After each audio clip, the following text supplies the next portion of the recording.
আমরা আরেকজনের brain wash করে তাদের সম্পর্ক নষ্ট করতে পারি, তার ভাগ্য নষ্ট করতে পারবো না।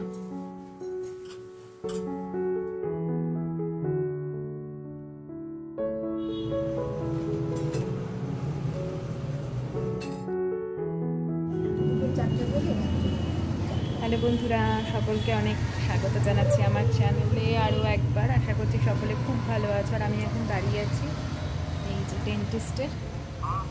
ডেন্টিস্টের কাছে। এই যে মা বসে আছে,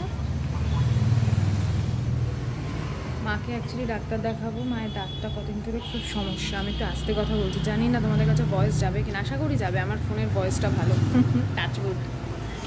আর আমার বাড়ির পাশেই এই যে বাড়ি, এই যে শাশুড়ির বারান্দা, ওইদিকে আমার বারান্দায় দেখো জামা কাপড় ঝুলছে, দেখতে পাচ্ছেন?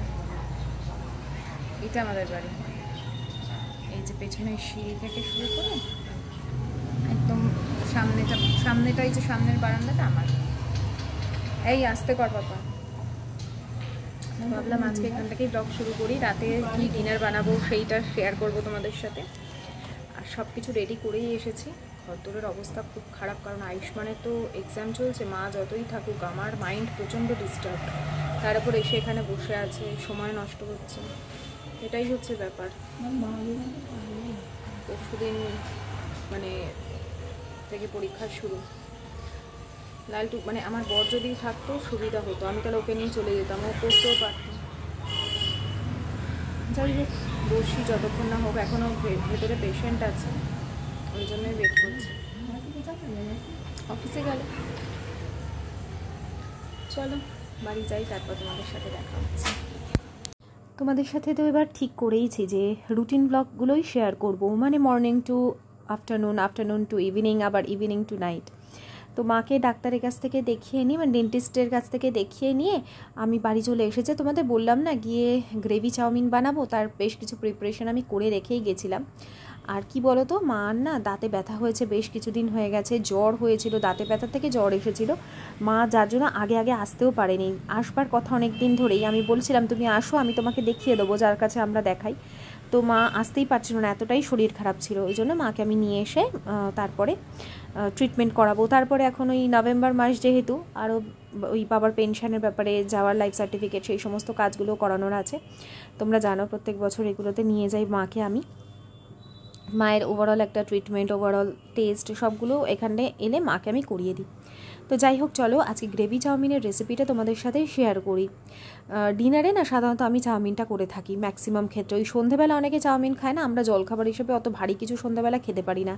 এক তো দুপুরের খাবার হজম হতে হতে অনেক বেলা হয়ে যায়, মানে 7টার সময় দুপুরের খাবার হজম হয় না, তখন একটু চা খাই বা কিছু খাই না, একেবারে তারপর ডিনার করে নিই। ওই জন্য ওই ধরো চাউমিন বা এই ধরনের একটু ভারী খাবারগুলো ডিনারেই রাখতে চেষ্টা করি। পেঁয়াজ কুচি এখানে দিয়ে দিয়েছিলাম ভুল করে, আগে রসুনটা দেওয়া দরকার ছিল, রসুন কুচিটা। তো যাই হোক, রসুনটা আবার সাদা তেলের মধ্যে দিয়ে আমি ভাজা ভাজা করে নিয়েছি। খুব ফাস্ট ফরওয়ার্ডে দেখাবো, যার জন্য তোমাদের মনে হবে ভীষণ তাড়াতাড়ি হচ্ছে ব্যাপারটা, কিন্তু তা নয়। কিন্তু এখন এইটার বেশ কিছু স্টেপ বাই স্টেপ প্রসেস আছে, আমি সেগুলো তোমাদের সাথে শেয়ার করছি। এগুলো সবই কিন্তু আমি নিজে মানে ইউটিউবে দেখে করেছি ঠিকই, কিন্তু আমার নিজস্ব কিছু কলাকৃতি আছে। তো প্রথমে পেঁয়াজ, রসুন আর চিকেনটাকে খুব ভালো করে ভেজে একদম সুসিদ্ধ করে নিয়েছি। দেখো পুরো জল টেনে নিয়েছে। যখন একদম সেদ্ধ হয়ে গেছে, তার মধ্যে 1 ঢাকনা মতন সয়া সস দিয়ে দিয়েছি। এটা অপশনাল, দিতেও পারো নাও দিতে পারো। তো রসুন পেঁয়াজের একটা এত সুন্দর ফ্লেভার চিকেনের মধ্যে চলে যাবে, বলবার মতন না। গ্রেভি চাউমিন মানে কিন্তু একদম তুমি সিদ্ধ টালটালে চাউমিন তা নয়, ভীষণ টেস্টি হবে সেই চাউমিনটা। তো এই যে পেঁয়াজ রসুনের ফ্লেভার সমেত ভাজা জিনিসটা, পুরো চিকেনটাকে আমি একটা সাইডে করে রেখে দিলাম। আবার দিচ্ছি সাদা তেল বেশ কিছুটা পরিমাণে। দেখো গাজর, বিনস, ক্যাপসিকাম আমি কেটে রেখেছি। তেলটা একটু বেশি লাগছিল, আমি ওই তেলটুকু তুলে চাউমিনের ওপর দিয়ে দিয়েছি, যাতে চাউমিনটা বেশ ঝরঝরে হয়। চাউমিনটা আমি সব সেদ্ধ করে রেখে গেছিলাম। এখানে কাঁচা লঙ্কা কুচি আর আদা রসুন কুচি দিয়ে দিয়েছি। হ্যাঁ, এখানে গ্রেট করে দিয়েছি আর কি, বাটা নয় কোনো মতেই। এই জায়গায় কিন্তু আদাটা পড়বেই। তারপরে এই পেঁয়াজ ক্যাপসিকাম আর পেঁয়াজ নয়, এখানে গাজর, বিনস, ক্যাপসিকাম দিয়ে ভালো করে নুন দিয়ে এটাকে ভাজবো। বেশ কিছুক্ষণ ভাজা ভাজা করব হাই ফ্লেমে, যেন একটা স্মোকি গন্ধ পুরো চলে আসে। এরপরে যখন বেশ ভাজা হয়ে যাবে, তার মধ্যে আমি কুচিয়ে রাখা বাঁধাকপি দিলাম। এগুলো কিন্তু দিতেই হবে গ্রেভি চাউমিনে, না হলে কিন্তু সেই স্বাদ পাবে না, যেই স্বাদ সাধারণত বিভিন্ন ছোট মানে দোকানে আর কি, চাউমিনের দোকান, রোল চাউমিনের দোকানের যে একটা আলাদা গ্রেভি চাউমিনের টেস্ট, সেটা পাবে না। আমি যতবার রেস্টুরেন্টে গেছি, বড় রেস্টুরেন্টে গ্রেভি চাও কখনো খুব একটা খাইনি, কিন্তু ছোটোখাটো যে স্টোরগুলো থাকে আর কি, যে ফাস্টফুডের দোকান থাকে সেখানকার ভালো আর কি নামকরা ফাস্টফুডের দোকান থাকে, সেখান থেকে আমি গ্রেভি চাউ কিনে খেয়েছিলাম। অসাম খেতে হয়। তো সমস্ত কিছু, তারপর চিকেনের ওই যেটা বানিয়ে রেখেছিলাম সেইটা দিয়ে ভালো করে ভেজে নিয়ে নুন দেখে এরপরে আমি গরম জল অ্যাড করেছি। এটাই কিন্তু গ্রেভি হিসেবে ব্যবহার হবে। পরিমাণ মতন লবণ দিলাম, আর আমি সামান্য একটু চিনি দেবো, নুন চিনির মানে ব্যালেন্সটাকে বজায় রাখবার জন্য, একদম সামান্য। আর তার সাথে এখানে দিয়ে দিলাম বেশ কিছুটা পরিমাণে গোলমরিচের গুঁড়ো। গোলমরিচের যে ঝাল সেটা কিন্তু এই গ্রেভিতে ভীষণ ভালো লাগে। প্রচুর সবজি, তার সাথে চিকেন, ডিম সব যাবে, তো এমনিই তোমার পেট ভরে যাবে তুমি যদি এই স্যুপটাই শুধু খাও।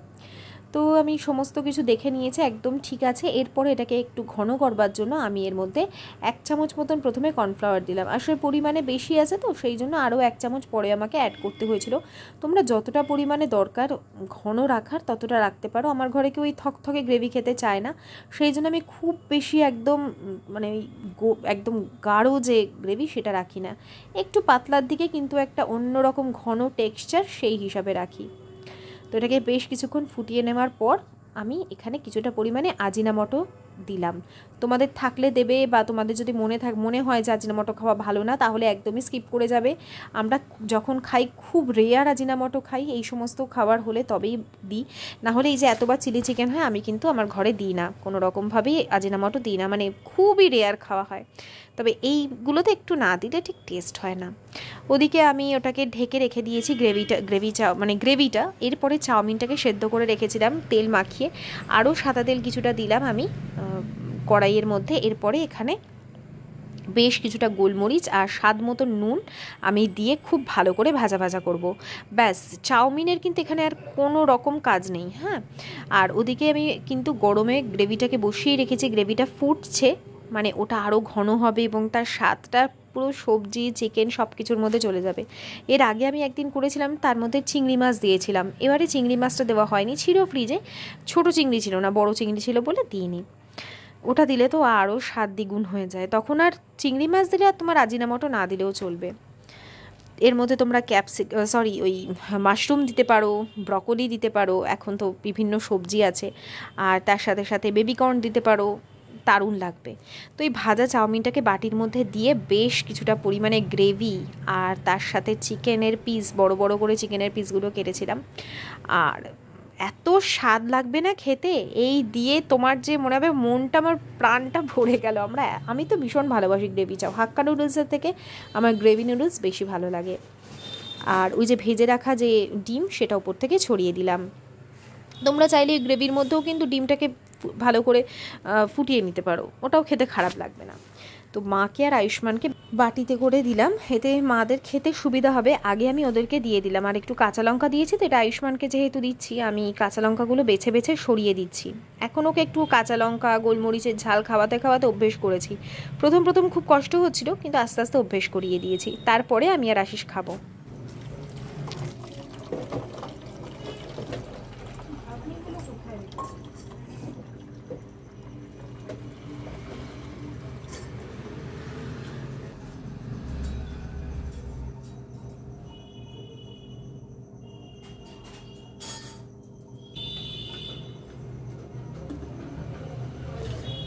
এই সময় অনেকটাই রাত হয়ে গেছে, আমার ডিনার হয়ে গেছে, সমস্ত বাসনপত্রগুলো ধুয়ে মেজে রেখে দিচ্ছি। আর আশিসকে বললাম বেশ কিছু জলের বোতল ফাঁকা হয়ে গেছে, ওগুলো একটু ভরে দিয়ে যাও। তো হাতে হাতে করে দেয়, যদি ওর মুড ভালো থাকে তো করে দিয়েছে জলের বোতলগুলো, কারণ না হলে না এই রাত্রিবেলা ফাঁকাই রেখে দিতে হতো, আমার আর শরীর দেয় না। তো এদিকে হয়ে গেছে, এরপর আমি রান্নাঘর যাব পরিষ্কার করতে। নাও উঠে হেডফোন নাও। বাবা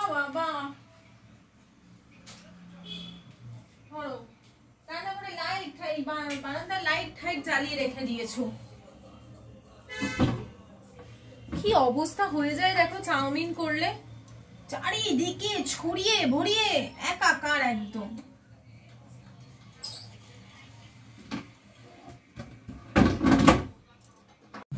তো এই রান্নাঘর যদি থাকে না তাহলে আর আমি শান্তিতে ঘুমোতেই পারবো না। সকালে উঠে এত অপরিষ্কার রান্নাঘরে রান্না আমি কখনো করতে পারবো না।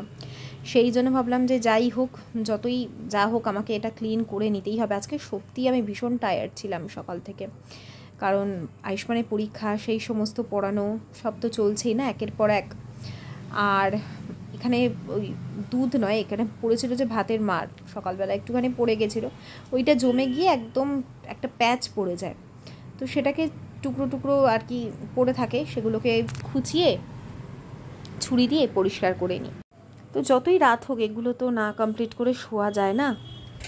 ছেলেকে সবসময় বলবে কোনো বিষয়ে টেনশন করবি না, তোমার মতন যেমন তুমি কোনো জিনিস নিয়ে টেনশন করো না, ওকে সেটাই শেখাবে। আমার মতন একদম করিও না।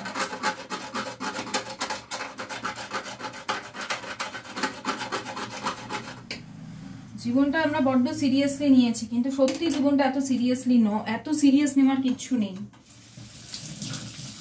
ভগবান সব সব রাস্তা করে দেয়, সব।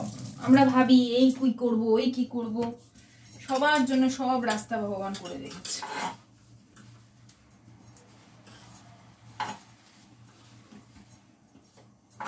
মানুষ কত কি ভাবে, এই ওকে সব দিয়ে দিল, এই ওকে সব দিয়ে দিল, এই দেখো তোমাকে ভালোই বাসে না। মানুষে ব্রেন ওয়াশ করে না অনেকে, তোমার মা তোমায় ভালোবাসে না, সবার একজনকে দিয়ে দিল, কি হবে লাভ? কিচ্ছু হবে না ওরকম করে।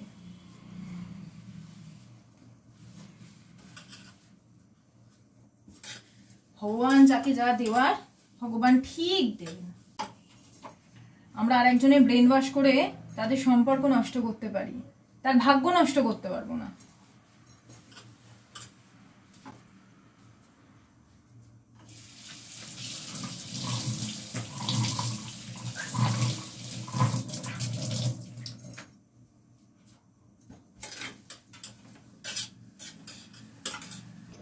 তো যাই হোক, রাত্রিবেলা সবসময় রান্নাঘর পরিষ্কার করে আমি শুতে যাই। তোমরা যদি আমার প্রথম থেকে ব্লগ দেখো তাহলে জানতেই পারবে।